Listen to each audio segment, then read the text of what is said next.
வாங்க, வணக்கம். இப்போ சிக்கன் கிரேவி பண்ண போகிறேன். அதுக்கான பொருளை பார்க்கலாம்.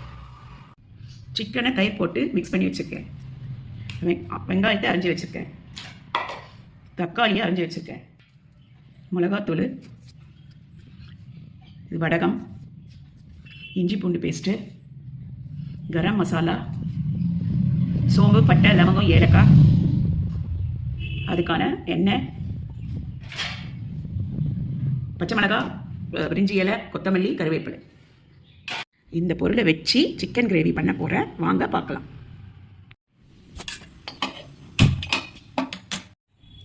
இப்போ 3 பேருக்கு ஏற்ற மாதிரி செய்ய போகிறேன். அதுக்கு எண்ணெய் ஊற்றிக்கலாம். இப்போ எண்ணெய் சூடாகிடுச்சு. பட்டை, லவங்கம், பிரிஞ்சி இலை, வடகம்,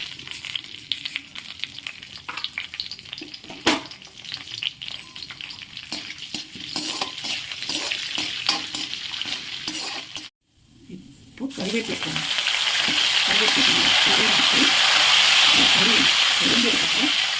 ஆனியன், வெங்காயம்,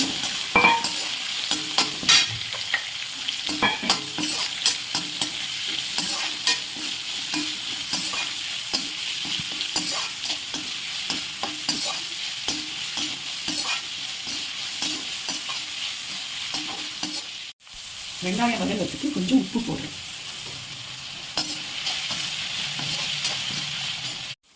இப்போ பச்சை மிளகா 4, வெங்காயத்துக்குள்ளே வதங்கிறதுக்கு பச்சை மிளகாவும் போடும்.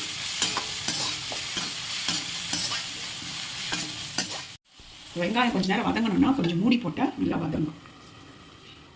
2 நிமிஷம் ஆயிடுச்சு. வதங்கிச்சான்னு பார்த்துட்டு நம்ம இஞ்சி பூண்டு பேஸ்ட்டு போடுறோம்.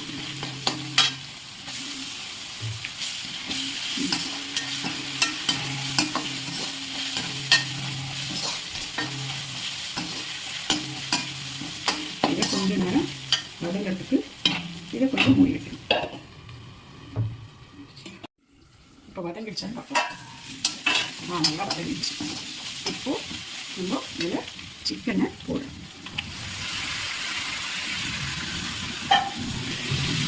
சிக்கனை போட்டு நல்லா வதங்கி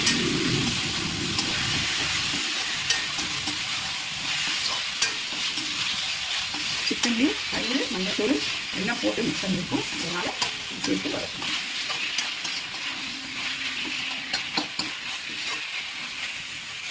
இது கூட சேர்ந்து தக்காளியும் போட்டுருக்கோம்.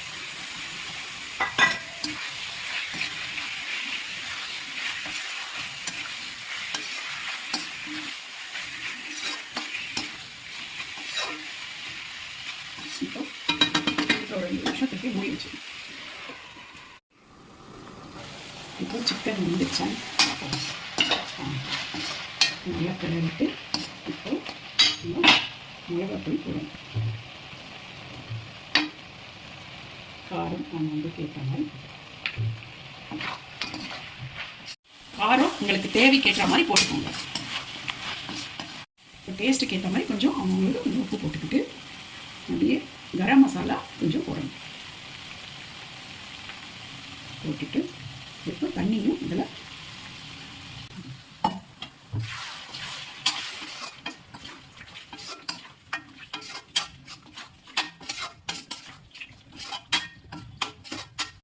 ஒன்றரை கிளாஸ் தண்ணி ஊற்றிருக்கீங்கள சிக்கனை வேகிறதுக்கு கொஞ்ச நேரம் மூடி வைக்கணும்.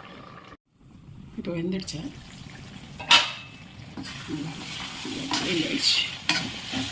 சப்பாத்தி, தோசை, எல்லாத்தையும் குறைக்கலாம்.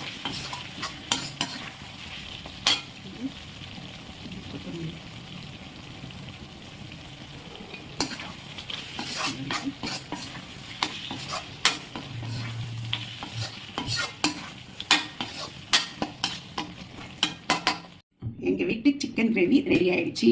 சப்பாத்தி, தோசைக்கு சாப்பிடலாம், அப்படியே ரைஸுக்கும் சாப்பிடலாம். எங்கள் வீட்டு சிக்கனை செய்து பாருங்கள். எங்கள் சேனலை சப்போர்ட் பண்ணுங்கள். மிக்க நன்றி.